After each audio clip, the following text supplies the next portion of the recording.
ঠিক আছে।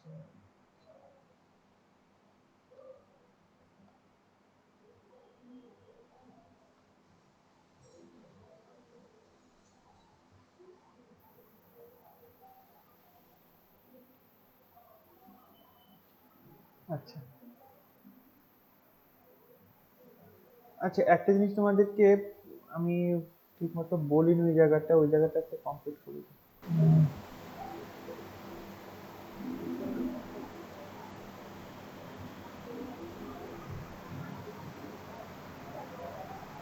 যে ডিপার্টমেন্টাল স্টোর করেছিলাম না, ওটা আমাকে বলো যে ডিপার্টমেন্টাল স্টোর এই জিনিসটা মানেটা কি, মানে কি কি ডিপার্টমেন্ট থাকে আমাদের আমাদের দোকানে কি কি ডিপার্টমেন্ট থাকে বলো।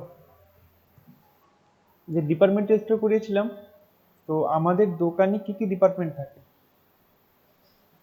নর্মাল দোকানে, বাজার কলকাতা বলো বা রিলায়েন্স ট্রেন্ড স্টোরে বলো। স্টোর একটা ডিপার্টমেন্ট থাকে, স্টোর। স্টোর তো নিজেই একটা দোকান, তাই না? মানে স্টোর নিজে, যখন আমি এটা পড়িয়েছিলাম ডিপার্টমেন্টাল স্টোর, তখন আমাকে কেন বলেনি স্যার ডিপার্টমেন্টাল মানেটা কি? আমি তো আমার মতো পড়িয়ে দিয়ে চলে গেছি। তোমাদের তো বলা উচিত যে স্যার এটা মানে আমি জানি না, আমাকে বলুন। তাই না? আমার হুট করে আজকে মনে পড়ছে ওদের এটা জানে কিনা, আমাকে দেখতে হবে। তো ডিপার্টমেন্টাল মানেটা কি আন্দাজ করো, তোমরা জানো, তোমরা সবাই জানো, বলো বলো। স্যার ডিপার্টমেন্টাল কথার অর্থ আলাদা আলাদা বিভাগ। হ্যাঁ, আমরা কি কি বিভাগ দেখি মোটামুটি, ধরো প্যান্টালুন বলো, রিলায়েন্স ট্রেন্ড বলো, এসব জায়গাতে ধরো রিলায়েন্স ট্রেন্ড, তোমাদের ওখানে সবার ওখানে কি আছে, রিলায়েন্স ট্রেন্ড আছে তো? হ্যাঁ স্যার। রিলায়েন্স ট্রেন্ড আছে তো ওখানে? না স্যার। তোমাদের এখানে কি আছে, কোন শপিং স্যার মল বা আমাদের এখানে আইটিআই মোড়ে মোড় আছে, মোড়। মোড়? আচ্ছা, মোড় যদি ধরো, তো মোড়ে কি কি আছে, কি কি ডিপার্টমেন্ট আছে? ডিপার্টমেন্ট আছে একটা। কি কি ডিপার্টমেন্ট? Counter, counter. কাউন্টার? তো কাউন্টারের ডিপার্টমেন্ট হয় না। আচ্ছা, বাকিরা প্যান্টালুনসে কে কে গেছে, প্যান্টালুন, বিগ বাজার? Security department. না, ডিপার্টমেন্ট বলতে আমি এখানে কাস্টমারদের জন্য বলছি। অ্যাজ এ কাস্টমার তুমি ধরো প্যান্টালুনসে গেছো, তুমি কি কি ডিপার্টমেন্ট দেখতে পারবে? রিলায়েন্স ট্রেন্ডে গেছো, সব কে কে, মানে প্যান্টালুন, বিগ বাজার, রিলায়েন্স ট্রেন্ড, বাজার কলকাতা, ভি-মার্ট, এসব জায়গায় গেছো তো তোমরা অনেকেই, কম হ্যাঁ বেশি। স্যার, বিগ বাজারে গেছি অনেকবার। তো ভালো, বিগ বাজার, তো বিগ বাজারের মধ্যে কি কি ডিপার্টমেন্ট আছে স্যার, ওখানে কাস্টমারের দিক দিয়ে, গিফটের জন্য কাস্টমার? আলাদা ডিপার্টমেন্ট কিডস দেখলাম, প্যান্টের কিডস জন্য আলাদা ডিপার্টমেন্ট ডিপার্টমেন্ট থাকে। দেখলাম। তারপরে মানে বাড়ির নানা রকম জিনিসপত্র, যেমন মুদির মালের জন্য আলাদা ডিপার্টমেন্ট দেখলাম, হ্যাঁ, জামা কাপড়ের জন্য আলাদা ডিপার্টমেন্ট দেখলাম। যদি জামা কাপড়ের জন্য আলাদা ডিপার্টমেন্ট, জামা কাপড়ের মধ্যে অনেকগুলো ডিপার্টমেন্ট রয়েছে।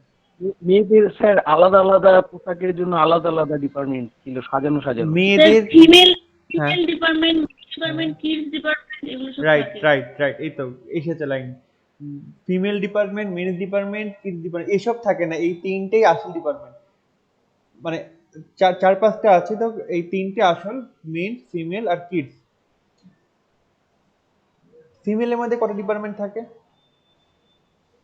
মেয়েদের জামা কাপড়কে আমরা কভাগে ভাগ করতে পারি, তোমরা বলো, মানে আমি তো বললে তো বলেই দিলাম একবারে, আমি চাইছি তোমরা বলো। শাড়ি থাকে, কুর্তি, সালোয়ার আর না একটা না, তো থাকে। তুমি তো নাম বলছো, নাম বলছি না আমি, বলছি আমি যদি ভাগ করি তো কয় ভাগে ভাগ করতে পারি, নাম না, মানে শাড়ি, কুর্তি, এগুলো তো একটা নাম না, একটা স্যার কাপড়। তিনটে, বলো। তিনটে হবে। হ্যাঁ, কি কি? শাড়ির জন্য আলাদা একটা ডিপার্টমেন্ট, ঠিক আছে, সালোয়ারের জন্য একটা আলাদা ডিপার্টমেন্ট থাকবে, আর আর স্কার্ট যেগুলো হয় সেগুলোর জন্য একটা ডিপার্টমেন্ট। ওগুলোকে কি বলে, স্কার্ট? স্কার্ট যেটা তুমি বললে না, সেগুলোকে কি বলে, কি টাইপের পোশাক স্যার ওইগুলো? বলতে পারবো, কি টাইপের পোশাক জানো ওয়েস্ট তুমি? ইন্ডিজ, তাই তো? কি কি কি? স্যার বলতে বলো পারবো না বলো স্যার। বলো, না না তুমি বলতে পারবে, তুমি বলতে পারবে বলে তুমি ওয়েস্ট ইন্ডিজ কথাটা বললে। ওয়েস্ট ইন্ডিজ একটা দেশের হ্যাঁ নাম। স্যার। হ্যাঁ বলো, ওটাই কি বলে, একটু একটু মাথা খাটো, তুমি শুনেছো, তোমরা সবাই শুনেছো বলে তোমাদের মুখ থেকে বার করার চেষ্টা করছি, নাহলে আমি তো বলে দিতাম। পিকনিক গার্ডেন, হেলথের সামনে নামবো, হ্যাঁ কত? আচ্ছা, ঠিক আছে। ঈশা ঈশা বলো, ওই যে স্কার্ট বা হ্যাঁ জিন্স, হ্যাঁ। মেয়েদের স্কার্ট, জিন্স, তারপরে যা যা আছে এগুলোকে কি বলবো, কি ডিপার্টমেন্ট বলে? বলো, জানো জানো জানো। শিবানী, একটু ট্রাই করো। স্যার আপনি মেয়েদের বলে দিন। স্যার মেয়েদের কসমেটিক ডিপার্টমেন্ট কি? স্যার মেয়েদের ট্র্যাডিশনাল ওয়েস্টার্ন এগুলো কি? কসমেটিক নিহার কি বলছে? শিবানী বুঝতে পেরেছি তোমার কথা। নিহার কি বলছো একবার বলো।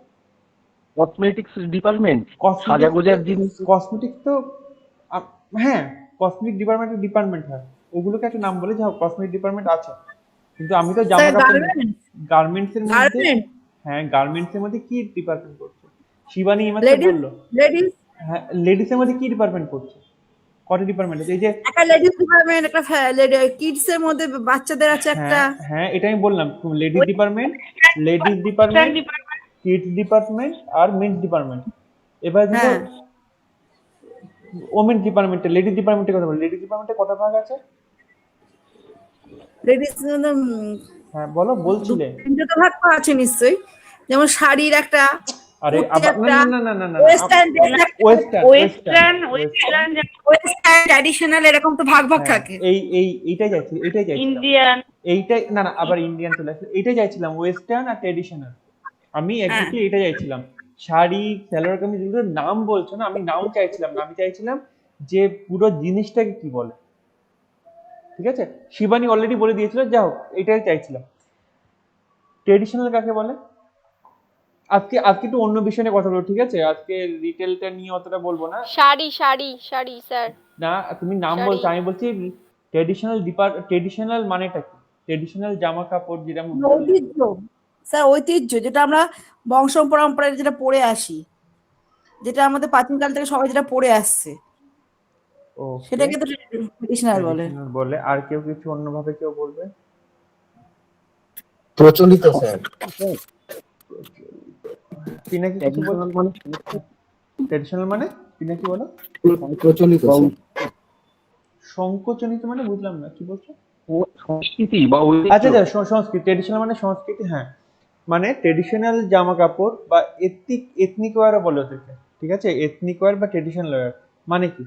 মানে হচ্ছে এথনিক বা ট্রেডিশনাল হচ্ছে আমরা প্রাচীনকাল থেকে ভারতীয় উপমহাদেশে যে যে জিনিসগুলো, যে যে জামা কাপড়গুলো চলে আসছে, আমরা পড়ছি, সেইগুলোকে ট্রেডিশনাল ওয়্যার বলে। আচ্ছা, ভারতীয় উপমহাদেশ মানে কে বলবে বলো? তোমরা এখানে ম্যাক্সিমাম আর্টসের স্টুডেন্ট রয়েছে, তো প্রশ্নটা করুন। ভারতীয় উপমহাদেশ, ভারতীয় উপমহাদেশ। স্যার ভারতীয় উপমহাদেশ বলা হয় কারণ একটা মহাদেশের মধ্যে যা যা বৈচিত্র্য আছে ভারতের মধ্যে সেইগুলো বর্তমান, তাই ভারতীয় উপমহাদেশ বলা হয়। হ্যাঁ একদম, আমি সেটা বলছি। আমি বলছি ভারতীয় উপমহাদেশ। আচ্ছা, ভারতীয় উপমহাদেশের মধ্যে কোন কোন দেশে পড়ছে? ভারতীয় উপমহাদেশ যে আমি বলছি, এটা কোন কোন দেশ মিলে ভারতীয় উপমহাদেশ তৈরি হচ্ছে? একটু ইতিহাস নিয়ে বলছি, ঠিক আছে?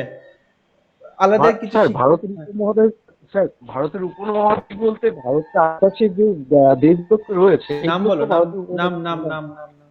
ও ওইটা তুমি তো উপর দিয়ে চলে যাচ্ছে। হ্যাঁ, গ্রিস, ইউরোপ। এক মিনিট। গ্রিস, দাঁড়াও, নিহার বললো ভারতের চারপাশে যে দেশ আছে, তুমি গ্রিস ইউরোপ তো চলে গেল। ইউরোপের, ইউরোপ তো একটা বাংলাদেশ, হ্যাঁ বাংলাদেশ, হ্যাঁ নেপাল, ভুটান, শ্রীলঙ্কা, পাকিস্তান, আফগানিস্তান। মায়ানমার, ঠিক আছে। পাকিস্তান, আফগানিস্তান, হ্যাঁ শ্রীলঙ্কা। হ্যাঁ, তো মোটামুটি এইগুলো আমি আবার একটু বলেছি। বাংলাদেশ, শ্রীলঙ্কা, আফগানিস্তান, পাকিস্তান, ভারতটাকে তো বলবে, ভারত তো নিজেই ভারতবর্ষের মধ্যে রয়েছে এখনকার। ইন্ডিয়া, নেপাল, ভুটান, তো মোটামুটি এই 7টা-8টা দেশ। Myanmar obviously Myanmar. এইগুলো হচ্ছে মোট কথা হলো সার্কের অন্তর্ভুক্ত যে দেশগুলো সেগুলোকে এবারটা আমি যদি বলি সার্কের দেশ কোনগুলো, সেটা তোমাকে একই বলতে হচ্ছে না, তো আগে থেকে ওটা বলে দাও, তো একই জিনিস হয়ে যাচ্ছে। সার্কটা তো নতুন গঠন হয়েছে না, বিগত 20-22 বছর ধরে গঠন হয়েছে। আর ভারতীয় উপমহাদেশ কথাটা অনেক যুগ যুগ ধরে চলে আসছে, তো আমি ওটা নিয়ে আসছিলাম, ঠিক আছে? আচ্ছা, আরেকটা কথা বলো তো। একটা কিছুদিন আগে আমি একটা ইউটিউবে ভিডিও দেখছিলাম, আমরা যে বলি আমরা ভারতীয়, এটা বলি না আমরা? তো আমরা যে বলি আমরা ভারতীয়, আমরা ভারতবাসী, যে আমরা ভারতীয় যে বলছি, এইটা কি পুরোপুরি ঠিক কি ঠিক না? আমরা বলছি না আমরা ভারতীয়, আমি না গর্বিত স্যার, যে এটা পুরোপুরি সঠিক নয় স্যার। হ্যাঁ, তো আমরা বলবো কি? আমি, হ্যাঁ বল। স্যার ভারতকে তো ভারতীয় বলা, ভারতে বাস করে যারা তাদের ভারতীয় বলা হয়, হ্যাঁ ইন্ডিয়ানও বলা হয়, আবার জম্মুদ্বীপও বলা হয়, হ্যাঁ তিনটে বলা হয় হ্যাঁ ভারতকে। হ্যাঁ। এবার ভারতীয় কথাটা ভারতবর্ষে আসে ভরতের নাম অনুসারে। না না না, তুমি আর আমার কথা এক তুমি স্যার, আমার কথা আমি না। যদি ইতিহাসের হ্যাঁ আচ্ছা, বলো বলো বলো। ইতিহাসের দিক থেকে ব্যাখ্যা করি, তবে হ্যাঁ সেই মানে আমি যেগুলো বলছি এগুলো অনেকটা মিলবে স্যার। যদি ভারতবর্ষ বলা হয় তবে ভরত ভারতবর্ষে বাস করতো, যেটা আমরা মহাভারতে পাই সেইভাবে ভরতের বাসস্থান হিসাবে ভারতবর্ষ। হুম, সেকেন্ড, ভারতবর্ষকে ইন্ডিয়া বলা হয় কারণ গ্রিসরা এই দেশে যখন এসেছিল, ইংরেজদের অনেক পূর্বে গ্রিসরা যখন এসেছিল তখন ইন্ডিয়া নামটা ইন্দোনেশিয়া বলে, ইন্দোনেশিয়ার পার্শ্ববর্তী বলে ইন্ডিয়া বলতো। ইন্ডিয়া কথাতে থেকে ইন্ডিয়া কথাটি এসছে। ওকে। আর অন্যভাবে ভারতকে জম্মুদ্বীপ বলা হয়। হুম। না আমি না অ্যাকচুয়ালি ভারতকে কেন স্যার, আমার ভারতবর্ষ কথা বলে। শুনতে পাচ্ছেন? হ্যাঁ আমি শুনতে পাচ্ছি তোমার কথা, আমি তোমার কথা শুনতে পাচ্ছি। আমি আমার কথা শুনতে পাচ্ছ? ভারতবর্ষে বাস করি বলেই আমরা ভারতীয় স্যার। না আমি অ্যাকচুয়ালি বলতে চাইছি যে আমরা বলি না যে আমি গর্বিত যে আমি ভারতবাসী। তো আমি বলতে চাইছি আমরা যে অনেক কাল আগে থেকে আমরা বলছি যে আমরা ভারতীয়, আমরা ভারতে থাকি, আমরা ভারতীয়।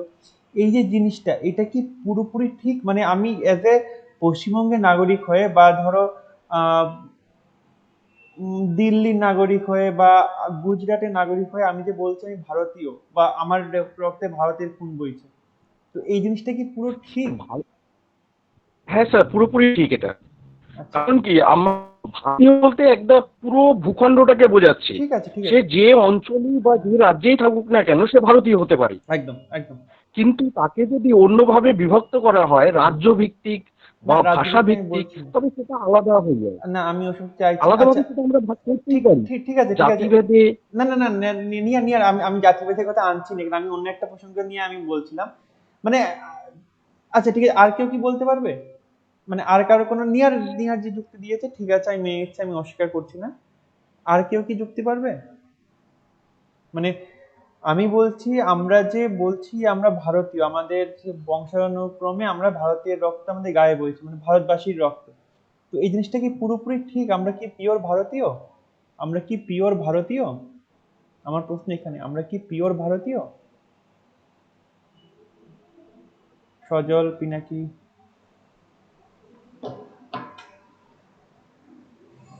পিওর ভারতীয়? না না স্যার, আমরা পুরোপুরি ভারতীয় নয়, কেননা আমরা আমাদের অনেক জাতির আবির্ভাব হয়েছিল, শক, হুন, মঙ্গল জাতি। উম, উম, সেই কারণে মানে অনেক রকমের মানুষের আনাগোনার ফলে আহ, এখানেও অনেক মানুষ বসবাস করতেও শুরু করে দেয়। মানে কিছু কিছু মানুষের এখানে ভারতবর্ষে এসে তাদের ভালো লাগার কারণে এখানে বসবাস করতেও শুরু করে দেয়। আবার কিছু মানুষ চলেও যায়। এইসব কারণের জন্য মানে আমরা পুরোপুরি ভারতীয় বলতে পারি না এক্স্যাক্টলি নিজেকে। নিহার, বুঝতে পেরেছি। আমি ঠিক এই তবে জায়গাতে তবে আমি আরেকটু বলি হ্যাঁ স্যার। হ্যাঁ হ্যাঁ, বলো বলো। স্যার, তবে ওই ইতিহাসের পাতা যদি খোঁজা যায় তবে বলা হয় তা স্যার আমরা ভারতীয় নয়, আমরা ইন্দো আর্যীয় বংশোদ্ভূত। রাইট, এক্স্যাক্টলি এটা জানতে চাইছিলাম। আমাদের মধ্যে, আমাদের রক্তের মধ্যে আর্য রক্তটা মিশে আছে। ঠিক আছে, আমাদের মধ্যে আর্য রক্তটা মিশে আছে। তাহলে ভারতীয় কাদের বলা হয়? এক্স্যাক্টলি ভারতীয় যারা, মানে দেখো আদিকাল থেকে তো আমাদের আদিবাসী যারা তবে স্যার ওই যে যে আদিবাসী যারা রয়েছে, তাদেরকেই এখন সাঁওতালি, মুন্ডা, ভারতীয় বলা হয়। ওরাও, সাঁওতালি, মুন্ডা, ওরাও, এরা হলো এগুলো আদি তো ছোট ভারতীয়। ছোট ছোট ছোট একটা বললে না। আরেকটা অংশ আছে ভারতের মধ্যে, সেই অংশটার মধ্যে অনেক ভারতীয়, মানে প্রাচীন ভারতীয় যারা, সত্যিকারের ভারতীয় যারা তারা থাকে। এটা বলতে পারবে কোথাও কেউ? আচ্ছা একটা কথা বলো তো। হ্যাঁ হ্যাঁ শ্রীলঙ্কা। হ্যাঁ বলো, ঈশা বলো। শ্রীলঙ্কা। শ্রীলঙ্কা তো ভারতের বাইরে চলে আসছে। আচ্ছা ঠিক আছে, একটা কথা বলো তো আমাকে। ভারতের সাথে অনেক বিভিন্ন দেশের লোক, মানে এখনকার ইরাক, আফগানিস্তান, তুরস্ক, ইরান, এইসব জায়গা থেকে ভারতবর্ষে দখল করেছে অনেকে, অনেক রাজা বা অনেক সম্রাটরা এসে ভারতে হামলা করেছে, ভারত থেকে প্রচুর অর্থ নিয়ে গেছে বা ভারতের সাথে সংস্কৃতদের মেলবন্ধন হয়েছে। চায়না চায়না ভারতের একেবারে গা ঘেঁষা, তাই না? তবুও কোনোদিন কি তোমরা পড়েছো ইতিহাসে যে চায়নার সাথে ভারতের যুদ্ধ হয়েছে প্রাচীনকালে বা মধ্যযুগে? না না না না। কেন কেন স্যার, চায়না কেন ভারতকে আক্রমণ করেনি বা ভারত কেন চায়নাকে আক্রমণ করেনি? চায়নার সঙ্গে ভারতের যুদ্ধ হয়েছে 1962 আরে সালে এটা না চীনের এটা না সঙ্গে। এটা না এটা না এটা না আমি এটা কথা বলছি, 1962 সালের কথা বলছি না, আমি বলছি প্রাচীন কালের কথা বা মধ্যযুগ, মানে অন্তত আহ ইংরেজ আসা আগ পর্যন্ত। কোনোদিন কেউ ইতিহাসের পাতায় পড়েছো যে ভারত চায়নার যুদ্ধ হয়েছে বা ভারতের কোনো সম্রাট চায়নাতে যে রাজত্ব করেছে বা চায়নার যে মঙ্গল মঙ্গল ছিল, হুন ছিল, এরা আহ মঙ্গল মঙ্গল মঙ্গল কোনো সময় ভারতে এসে রাজত্ব করেছে, এরকম কি কোনো সময় কেউ পড়েছো? দেখবে আলেকজান্ডার হচ্ছে কোথাকার? আলেকজান্ডার হচ্ছে ইতালি। হ্যাঁ, গ্রিসের। সরি গ্রিস গ্রিসের থেকে, রাইট, গ্রিস থেকে, 1200। ওই গ্রিস, এখনকার গ্রিস থেকে তোমার ভারতবর্ষে এসেছে, সেই সাম্রাজ্য বিস্তার করেছে। অথচ চায়নার এত বড় বড় সাম্রাজ্য ছিল, সম্রাট ছিলেন, তারা কিন্তু কোনো সময় ভারত আক্রমণ করেনি, বা ভারতেরও আর যারা ছিল তারা কোনো সময় চায়নাতে আক্রমণ করেনি। কেন? স্যার, চায়না থেকে আমাদের যখন ভারতবর্ষ গঠন হয়েছে বা যখন ভারতবর্ষ নামকরণ হয়েছিল, যখন কলম্বাস এসেছিল, যখন আমেরিকা থেকে কলম্বাস এসে ভারতবর্ষ আবিষ্কার করলো, তখন থেকেই দেখা যায় চায়না থেকে যে চাইনিক পণ্ডিত তারা ভারতবর্ষে বিভিন্ন সময় এসেছিল, যেমন সি হিউয়াংটি, হিউয়েন স্যাং, এরা ভারতবর্ষটাকে চষে খেয়েছে। বিভিন্ন কাব্যগ্রন্থ তারা লিখেছে, তারা স্যার বলবো? বরাবরই মেনে নিয়েছিল। হ্যাঁ বলো ঈশা। আচ্ছা ঠিক আছে, নিয়ে বুঝতে পেরেছি। ঈশা বলো, কেন হ্যাঁ, ভারত? বলছে চীনারা ভারতবর্ষটাকে ভালোবেসে ফেলেছিল, মানে তাদের না না না না না ভারতবর্ষের সংস্কৃতিটাকে না না, চীনারা। ওসব ফালতু কথা। চীনারা ওই সময় প্রাচীনকালে কোনো দেশ ভাবতো না যে আমি অন্য দেশের সংস্কৃতিকে ভালোবাসি, ওরকম কোনো ঘটেছিল। এখনকার দিনে আছে, এখনকার দিনে আমি একটা সংস্কৃতিকে ভালো লাগতে পারে, এখন আমার মুসলিম ধর্মকে ভালো লাগতে পারে, খ্রিস্টান ধর্মকে ভালো লাগতে পারে, হিন্দু ধর্মকে ভালো লাগতে পারে, সেই সব প্রাচীনকালে আমি যেসব, মানে ওই সময় না ওরকম কিছু ছিল না। আমি শক্তিশালী রাজা, চলো আমি অন্য দেশে আক্রমণ করবো, আমি অন্য দেশকে আমার জিততে হবে, এটাই হচ্ছে ওদের মধ্যে ভাব ছিল। তো আমার কথা সিম্পল, নিহার অনেকটা আহ, মানে গাঢ় করে ফেলছে, আমার গাঢ় না, আমার কথা সিম্পল। ভারতবর্ষ মানে ভারতবর্ষ এখানে, চায়না উপরে, ভারতবর্ষের উপরে চায়না। তো চায়না ভারতবর্ষে কোনোদিন যুদ্ধ হয়নি কেন? আমার কথা সিম্পল। বা আমি যখন ভারতীয় উপমহাদেশ বলছি না, তোমরা নিজেরাই বলে ভারতীয় উপমহাদেশের মধ্যে চায়না কেন পড়ছে না? চায়নাও তো ভারতের পড়োশী দেশ না? তো আমি নেপাল ভুটানকে আনছি, তো চায়নাকে কেন আনছি না? আমার কথা এটাই। আমার কথা বুঝতে পেরেছো? আমি কেন চায়নাকে আনছি না, বা চায়নার সাথে কেন কোনো যুদ্ধ আমরা করি না, আমরা ইতিহাস পাতে কেন পড়ি না চায়নার কোনো সম্রাট ভারতের সাথে যুদ্ধ করেছে, ভারতের কোনো সম্রাট চায়নাতে যে আক্রমণ করেছে, এটা কেন পড়ি না? গ্রিস থেকে সৈন্য নিয়ে এসে আলেকজান্ডার আক্রমণ করছে, বা আফগানিস্তান থেকে ভারতবর্ষ আক্রমণ করছে, কিন্তু চায়না থেকে কেন আক্রমণ হয়নি, বা ভারতবর্ষ কেন চায়নাতে আক্রমণ করেনি? আজকে একটু অন্য টপিকে যাচ্ছি, কিন্তু আমার তোমাদের জানা উচিত যে ভারতবর্ষের ইতিহাস, বা আমার খুব ভালো লাগে এটা, আমি আমার জন্য বেসিক্যালি বলছি এটা, ঠিক আছে? এইগুলো জানা উচিত। আমারও খুব ভালো লাগে, আমার সাবজেক্ট আচ্ছা, ভালো লাগে। তো বলো বলো, কেউ বলো। এটা ইজি, খুবই ইজি। আমি নিহার যতটা জড়, মানে ও যতটা খিচুড়ি পাকাতে না, এত খিচুড়ি পাকানো দরকার নেই, খুব ইজি জিনিস। ভারতবর্ষ আর চায়নার মধ্যে কেন কোনো সময় যুদ্ধ হয়নি, বা দুটো দেশের রাজারা কেন কেউ কাউকে আক্রমণ করেনি? খুব ইজি জিনিস। তোমরা ইতিহাস, তোমরা 9-10ও পড়েছো একবার দুবার। সজল স্যার বলো। বাণিজ্যের জন্য। না না, ওই হিমালয় পর্বত আছে বলে। এক্স্যাক্টলি, বেশ। হিমালয় পর্বতের জন্য আক্রমণ করেনি, কারণ হিমালয় পর্বত এখন পৃথিবীর সবচাইতে উঁচু পর্বত। তো এই জন্য সেই যুগে তো অবশ্যই না, এবং এই যুগেও মানে আমাদের টেকনোলজি এতটা উন্নত হওয়ার পরেও যে কোনো, তুমি যদি হিমালয় ক্রস করতে জানো, তুমি 10 বার ভাববে যে আমি কি হিমালয় ক্রস করতে পারবো, আমাকে সামর্থ্য আছে?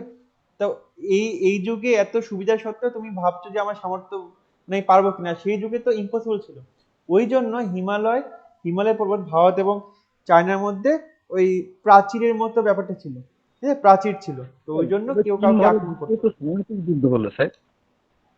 কি বলছো? 1962 সালে চীন ভারত যুদ্ধ তো সাংঘাতিক যুদ্ধ হলো। সেইটা আলাদা কথা, ওটা একটা খণ্ড যুদ্ধ হয়েছে, এমন কোনো বড় যুদ্ধ হয়নি, ঠিক আছে? সেই সময় 1962 সালে তখন টেকনোলজি অনেকটা উন্নত হয়েছে, তো তখন যুদ্ধ করা যায়। এখনকার দিনে যুদ্ধ করা যায়, এখনকার দিনে ভারত চীনে যুদ্ধ লাগতে পারে, কিন্তু সেই প্রাচীনকালে যেই সময় ঢাল তরোয়াল নিয়ে যুদ্ধ হতো, তীর ধনুক নিয়ে যুদ্ধ হতো, ঘোড়া থাকতো যুদ্ধের একমাত্র বাহন, সেই সময় হিমালয় পেরিয়ে কেউ যুদ্ধ করতে আসতে পারতো না, মানে ইম্পসিবল ছিল, ঠিক আছে জিনিসটা। তো এই জন্য আমরা কোনো সময় প্রাচীন ভারতে কোনো সময় দেখি না যে চীন এবং ভারতের যুদ্ধ হচ্ছে, এবং এই জন্য স্যার, ভারত আরেকটা ব্যাপার, একটা ইতিহাস, মানে ইতিহাসটা দেখলে দেখা যায় ভারতবর্ষে যত পরিব্রজক ভারতবর্ষে সে প্রবেশ করেছেন তার মধ্যে চীন থেকেই বেশি এসেছেন। সে হোক না, কি যায় আসে না, সেটা সেটা আলাদা টপিক, সেটা অবভিয়াসলি। তো এই জন্য না বেসিক্যালি চীন এবং ভারতের সংস্কৃতি দুটো পাশাপাশি দেশ হলেও আলাদা আলাদা ভাবে তৈরি হয়েছে। চীনের সংস্কৃতি একরকম ভাবে তৈরি হয়েছে, ভারতের সংস্কৃতি আলাদা ভাবে তৈরি হয়েছে। ওই জন্য চীন এবং ভারতের মধ্যে খুব একটা বেশি মিল নেই। সংস্কৃতির লেনদেন হয়েছে, হিউম্যান সাং বা যারা যারা ছিল ভারত থেকেও কমফু গেছে ভারত থেকে, মার্শাল আর্ট গেছে ভারত থেকে চীনেতে, বা গৌতম বুদ্ধ ভারত থেকে চীনে বুদ্ধ ধর্ম প্রচারে গেছেন, সেটা আলাদা কথা। বাট সেই অর্থে সেভাবে কিছু হয়নি। যাই হোক, অ্যাকচুয়ালি যেটা বলছিলাম যে আর্য ধর্ম, আর্য রক্তটা আমাদের সাথে মিশে আছে, তাই না? বললো যে আর্য, ইন্দো আর্য স্যার, ইন্দো আর্য, ইন্দো আর্য, পুরোপুরি আর্য। আর ইন্দো মানে তো ভারত না, হিন্দুস্তান তো, হিন্দু তো আমরা। দুটো সংস্কৃতি একসঙ্গে মিশ্রণ ছিল। কারণ আর্য বলতে কিন্তু আবার অন্য কিছু বোঝায়। আর্য আর্য বলতে বলতে স্বভাবতই আমরা যে ইংরেজদের, তাদের কিন্তু যে উচ্চ বর্ণ, মানে হাইটের দিক থেকে অনেক উঁচু হবে, গায়ের রং ফর্সা হবে, হ্যাঁ হ্যাঁ, মানে আমি আমি তাদের আমি আমি একটু বলি, আমি যদি জানি আমি বলছি। আমি না, অ্যাকচুয়ালি আর্য বলতে আমি যেটা পড়েছিলাম বা আমি যেটা জানি, ওরা অ্যাকচুয়ালি ইরাক, ইরান, এই জায়গাটার যে আদিবাসীরা, ওরা অ্যাকচুয়ালি বেসিক্যালি আর্য ছিল। দুটো টপিক আছে, একটা হচ্ছে, দেখো ওরা বেসিক্যালি কেন, আমরা কেন আমাদের মধ্যে আর্য মিশে আছে, আমি তো বলছি দাঁড়াও। ওদের সংস্কৃতির সাথে আমাদের সংস্কৃতি মেলার একমাত্র কারণ হলো ওরা যে পরবর্তীকালে আমাদের দেশ এসে হ্যাঁ, দেশ এসে শাসন আক্রমণ করেছিল, করেছে একদম। বিভিন্ন সময়ে আমাদের জমিদার বা রাজাদের সঙ্গে তাদের মেয়ের বিবাহ হয়েছিল, হুম। সেইভাবে তারা মানে এবার সেইভাবে আমি একটু বলি, নিহার, আমি একটু বলি। এই যে দেখো, এটা তোমরা দেখতে পাচ্ছ তো ম্যাপটা? ম্যাপ কি দেখতে পাচ্ছ? না হ্যাঁ স্যার। স্যার দেখতে পাচ্ছি, স্যার দেখতে পাচ্ছি। না হ্যাঁ স্যার, দেখতে পাচ্ছি। আচ্ছা, এই যে ব্যাপারটা আফগানিস্তান, এটা হচ্ছে ইরান, এইটা উপরের দিকে কাজাকিস্তান, ইরাক এইসব রয়েছে। বেসিক্যালি দেখবে তোমরা যদি ইতিহাস পড়ো, তোমরা দেখবে যে এই জায়গা থেকে এই জায়গাটুকু পুরোপুরি কিন্তু ওরা অধিকার করেছে, আফগানিস্তান থেকে, ইরান থেকে, ইরাক থেকে এসে অধিকার করেছে। বাট এই জায়গাতে কোনো সময় অধিকার করিনি খুব একটা। এই যে নিচের যেই লেজটা, ঠিক আছে, নিচের যেই ত্রিভুজটা, এই জন্য অ্যাকচুয়ালি এক মানে ভারতীয় ইতিহাসবিদদের মধ্যে এইটা আছে যে যারা সত্যিকারতে ভারতীয়, তারা এখানে থাকতো। কেন কেন এই জায়গাটা অধিকার করেনি? সেম ব্যাপার, যেহেতু চায়না ভারতের যুদ্ধ হয়নি কোনো সময়, কারণ এই হিমালয় পর্বতের জন্য। সেরকম এখানেও না বেশ বড় বড় অনেক পর্বত আছে, আরাবল্লী পর্বত, তারপরে আরো বেশ কিছু কিছু পর্বত আছে। ওই জন্য কোনো সময় যারা যারা দখল করতে আসে, তারা ওই ভারতবর্ষের ওপরের জায়গাটা দখল করতো, কখনো নিচের জায়গা দখল করতো না, বা নিচে আক্রমণ খুব একটা করিনি। হ্যাঁ, এখানেও অনেক রাজারা যুদ্ধ করেছে, বাট এরা এদের মধ্যে ছিল। তো অ্যাকচুয়ালি তুমি দেখবে সাউথে কোনো সিনেমা হলে, সাউথের সিনেমাতে অনেকে দেখে, ওখানে দেখবে যে ভিলেনরা থাকে না, খুব কালো, ভুড়িয়ালা, বেটে, এরকম টাইপের ভিলেন থাকে না, মোটা, তাই না? ম্যাক্সিমাম সাউথের ভিলেন দেখবে এরকম হয়। আমি ঠিক বলছি তো? স্যার, নায়িকা এত সুন্দর কেন এখানকার? সরি, আচ্ছা, না না, নায়িকাগুলো দেখতে আরে নায়িকারা সুন্দর কেন এটা তো ওরাই বলতে পারবে না, কিন্তু বেসিক্যালি আমি যেটা জানি সেটা হচ্ছে যেহেতু মেকআপে সুন্দর। মেকআপ সুন্দর, তাছাড়া অবভিয়াসলি তোমার জিনেরও ব্যাপার থাকে, জিনেরও ব্যাপার থাকে, ঠিক আছে। তো যা হোক, যেটা বলছিলাম যে এই সাইডটা কোনো সময় কেউ অধিকার খুব একটা করেনি। এই জন্য এইখানে যারা থাকে না, শ্রীলঙ্কা বলো বা এই যে নিচে তামিল, কেরালা, এইসব জায়গায় যে যারা থাকে, তারা পিওর ভারতীয়, মানে সত্যি কথা যদি আমি ভারতীয় বলি, তারা হচ্ছে সত্যি কথা ভারতীয়, ঠিক আছে। এটা আমার মনে হলো এটা তোমাদের জানানো উচিত, তাই জন্য আমি আজকে শেয়ার করলাম। স্যার, আমরা বাংলাদেশি স্যার। না, আমরা বাংলাদেশি না, বাংলাদেশি কেন হবো? আরে তুমি তো রাজনীতি ভাবে চলে যাচ্ছ, বাংলাদেশি না, আমরা বাঙালি। এবং বাঙালিদের মধ্যে দুটো ভাগ আছে, একটা পশ্চিমবঙ্গে রয়েছে, একটা বাংলাদেশে রয়েছে। তো সেটা তো রাজনীতিভাবে ভাগ হচ্ছে। তো আমার কথা বলতে এবারটা কি হচ্ছে, তো ও যেটা বললো যে বিভিন্ন রাজ্যের সাথে রাজার মেয়ের বিয়ে হচ্ছে, বা কোনো নর্মাল সৈন্যরা হয়তো এখানে এসে কাউকে পছন্দ হলো, সে বিয়ে করে নিল, এখানে এসে থাকলো। এই জন্য আমাদের দেখবে আমাদের চেহারার সাথে, আমাদের রংরূপের সাথে ইরান, আফগানিস্তান এদের কিছুটা মিল আছে। অথচ আমাদের রংরূপের সাথে কিন্তু সাউথ ইন্ডিয়ান যারা থাকে, যারা ওই কালো, বেটে, মোটা ওরম টাইপের যে লোকগুলো, ওদের ওদের সাথে কিন্তু খুব একটা মিল থাকে না। কারণ কারণ ওরা হচ্ছে পিওর ভারতীয়, ওদের রক্তের মধ্যে আর্য রক্ত মিশেনি। ওদের রক্তেই ওরা বইছে, মানে পিওর ভারতীয় রক্তে ওরা বইছে। ঠিক আছে, এই হলো মধ্যে কথা। এই জন্য আমাদের সাথে ওদের বেশ পার্থক্য থাকে। এবং তুমি যদি ভালো করে আহ, জিনিসগুলো জানো, দেখবে ওরা হিন্দিটাকে পছন্দ করে না। সাউথের লোকজন হিন্দি ভাষীটাকে পছন্দ করে ওরা না। ইংলিশে হ্যাঁ, ওরা হয় ইংলিশে ইংলিশ, কথা বলে। নয়তো রিজনাল ল্যাঙ্গুয়েজ। আমরা যেমন হিন্দি, বাংলা, ইংলিশ তিনটাকেই আমরা পছন্দ করি বা আমরা কথা বলতে আগ্রহী হই, ওরা কিন্তু হিন্দিটাকে একটু একটু নেগেটিভ ভাবে দেখে। ঠিক আছে, তো যাই হোক, ওটা আলাদা কথা, কিন্তু এই হলো ব্যাপার। তো এটা আমার খুব পছন্দের টপিক, এটা তো ওই জন্য শেয়ার করলাম। আচ্ছা, তো এটা ঠিক আছে। তো আমরা যতই বলি না ভারতীয়, আমরা আমরা আমাদের পুরোপুরি আমরা ভারতীয় না, বরং আমরা যাদেরকে দেখে নাচ ছিটকাই, যাদের ভাবি যে এই বাবা কিরাম দেখতে, কি বাজে দেখতে, ওরাই কিন্তু আসল ভারতীয়। কারণ ওদের মধ্যেই একটা পিওর ভারতীয় খুন বইছে ওদের মধ্যে। আচ্ছা, ঠিক আছে। তো ডিপার্টমেন্টের মধ্যে কি কি থাকে আমি এবারে বলে নিই। এথনিক, লেডিস লেডিস ডিপার্টমেন্টের মধ্যে থাকে এথনিক, এথনিক বা ট্র্যাডিশনাল ওয়্যার। এর মধ্যে কি থাকে, শাড়ি, চুড়িদার, তারপরে লেগিংস, তারপরে কুর্তি কুর্তি কুর্তি কুর্তি তারপরে তোমার সালোয়ার কামিজ, আহ, ধুতি, আচ্ছা, সালোয়ার কামিজ এইগুলো।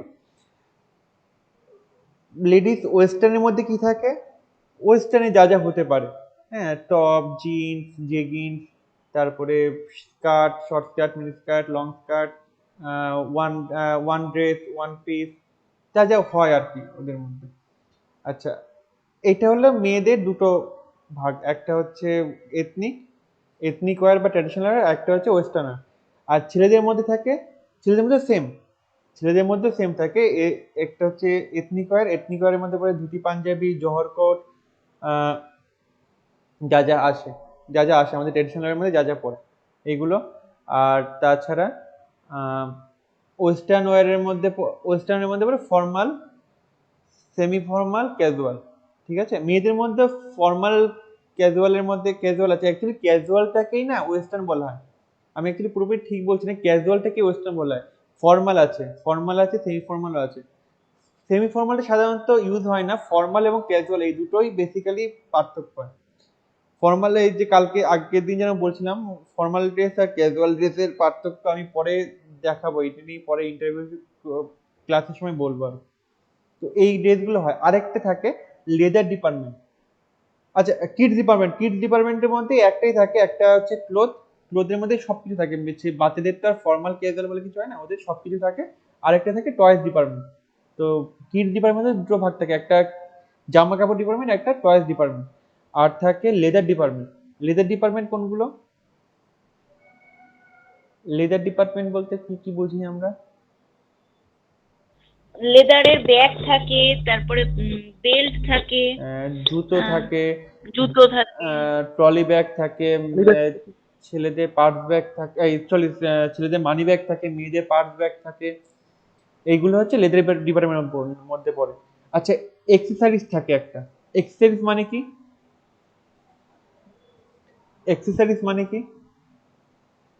এক্সেসরিজ ডিপার্টমেন্ট বলে একটা ডিপার্টমেন্ট থাকে, জানো? এটাও সবাই জানো। সবাই তোমরা ফ্লিপকার্ট, অ্যামাজন ঘাটো, এক্সেসরিজ জিনিসটা সবাই দেখেছো। একটা আলাদা সেগমেন্ট থাকে এক্সেসরিজের। বলো বলো, এক্সেসরিজ মানে কি?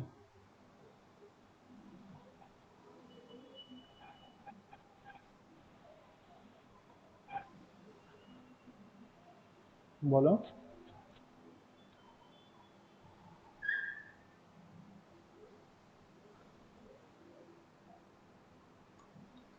বলো এক্সেস মানে কি? হ্যালো,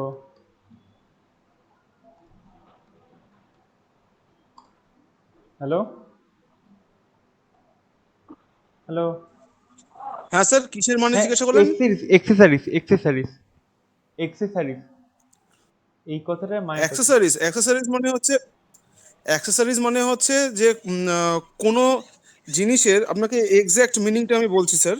হ্যাঁ, হ্যাঁ। ওই যেমন ধরুন বেল্ট বা ওয়াচেস, মানে ঘড়ি টড়ি, ঠিক আছে, এইগুলোকে অ্যাক্সেসরিজ বলা যায়। হ্যাঁ, তুমি উদাহরণ বলছো। আচ্ছা, অ্যাকচুয়ালি এক্সেসরিজ মানে যেইগুলো মানে আনুষঙ্গিক জিনিসপত্র, আনুষাঙ্গিক জিনিসগুলো যেগুলো। আনুষঙ্গিক জিনিসপত্রগুলোকে এক্সেসরিজ বলা হয়। হ্যাঁ হ্যাঁ। যেমন যেমন বেল্ট, টাই, তারপর আমাদের জুয়েলারি, পারফিউম, হুম হুম। ঘড়ি, এইগুলোকে এক্সেসরিজ বলে। তো এইগুলো একটা ডিপার্টমেন্ট থাকে যেখানে পারফিউম থাকে, জুয়েলারি থাকে, ঘড়ি থাকে, সানগ্লাস থাকে, টুপি থাকে, এগুলো এক্সেসরিজের মধ্যে আসে। মোজা থাকে। হ্যাঁ, এক্সেসরিজ হচ্ছে দেখো, প্যান্ট এটা তোমার জামা কাপড়ের কাপড়ের মানে ক্লোথস এর মধ্যে পড়ে, কারণ কারণ প্যান্ট তোমার বস্ত্রের মধ্যে পড়ে, কিন্তু বেল্ট তোমার এক্সেসরিজের মধ্যে পড়ে। তুমি বেল্ট ছাড়াও প্যান্ট পরে তুমি বেরোতে পারবে, কিন্তু প্যান্ট ছাড়া তুমি বেল্ট পরে বেরোতে পারবে না ঘর থেকে। তো এই হচ্ছে পার্থক্য। তো যেইগুলো পড়লে আমাদের অন্যের চোখে আরো ভালো করে আমরা নিজেকে তুলে ধরতে পারবো, সেইগুলোকে এক্সেসরিজ বলা হয়।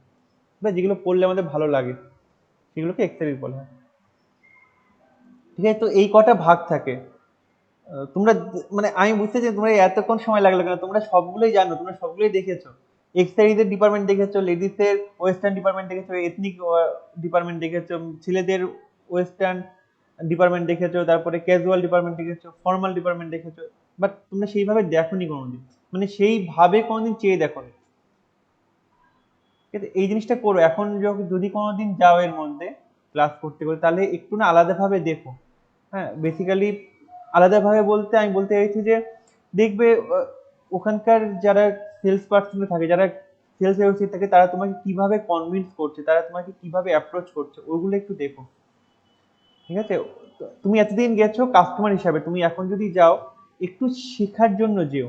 মানে তুমি যেই কারণে যাও না কেন সেই কারণটা অবভিয়াসলি যাও, কিন্তু একটু শিখো যে ওরা কি করে জামা কাপড়গুলো গুছাচ্ছে বা কিভাবে ভাঁজ করছে, বা ওরা কি করে অ্যাপ্রোচ করছে তোমাকে। তুমি যখন ওদের সামনে যাচ্ছ, তোমাকে কি করে, তোমার সামনে এগিয়ে এসে ওরা কি করে অ্যাপ্রোচ করছে, কিভাবে তোমাকে পটিয়ে তোমাকে তার কাউন্টারে নিয়ে যাচ্ছে, এই জিনিসগুলো একটু শিখো। হুম, একটু বুঝো যে কিভাবে কি করছে, তোমাকে কিভাবে আহ, একটা সেলের দিকে এগিয়ে নিয়ে যাচ্ছে। ঠিক আছে।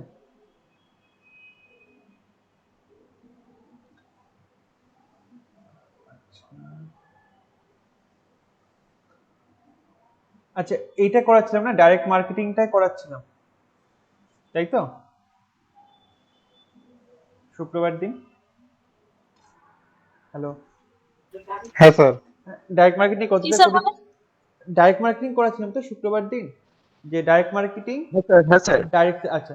তো ডাইরেক্ট মার্কেটিং সবাই বুঝতে পেরেছিলে, যেইগুলো আমরা টিভি অ্যাডভার্টাইজমেন্ট, রেডিও, মেলের মাধ্যমে বা ম্যাগাজিনের মাধ্যমে আমরা আমরা না যেই কোম্পানিগুলো এইসব মাধ্যমের দ্বারা তাদের প্রোডাক্টগুলো জনগণের কাছে পৌঁছিয়ে দেয়।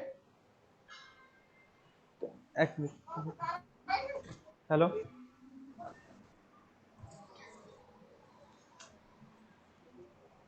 আচ্ছা, তো যেটা বলছিলাম,